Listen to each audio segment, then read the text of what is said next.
All right, State Board of Education is revising their standards for online learning. All right, they say that they're doing it to help make sure that every student gets an equitable virtual education. WMAR 2 News' Abby Isaacs explains what the recommendation means for each district now. Abby?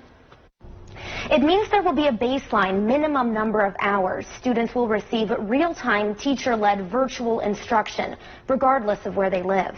This is all about trying to make sure we have the best we can offer in all school systems. This morning, there was a special meeting of the Maryland State Board of Education to discuss student engagement, addressing parent concerns about the amount of time their kids are in contact with their teachers. That's called synchronous learning, online learning that happens in real time and is teacher-led.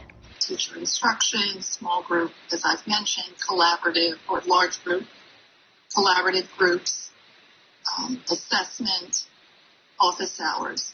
School districts submitted data to the state that included estimates in the amount of hours per week that students have synchronous learning. And when compared, it showed a lot of discrepancies. For instance, Baltimore City estimated high schoolers will have synchronous learning for 27 hours a week. That's versus 17.5 hours a week in Carroll or Frederick counties. And the vote passes. Today, the board considered and passed a recommendation to bring consistency for all students across the state. School systems will have to provide an average of 3.5 hours of synchronous learning a day across all grade levels. Be able to get everybody on a level playing field with all kids so that we can make sure that equity is being provided across the state. Some counties will have to adjust and add more hours of synchronous learning.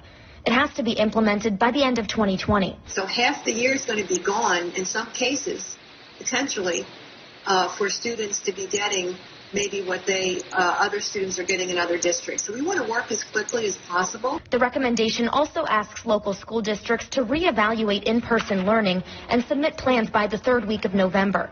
It really helps, and I know it helps our parents, definitely our students as well, to have them back in school as soon as possible. The Maryland State Education Association president said in a statement that these conversations would have been useful months ago.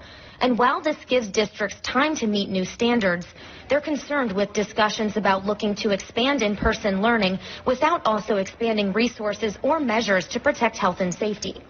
The State Board of Education will meet again in 3 weeks. And one of the things they'll address is how to meet the needs of special education students and others that are not succeeding in the all-virtual model.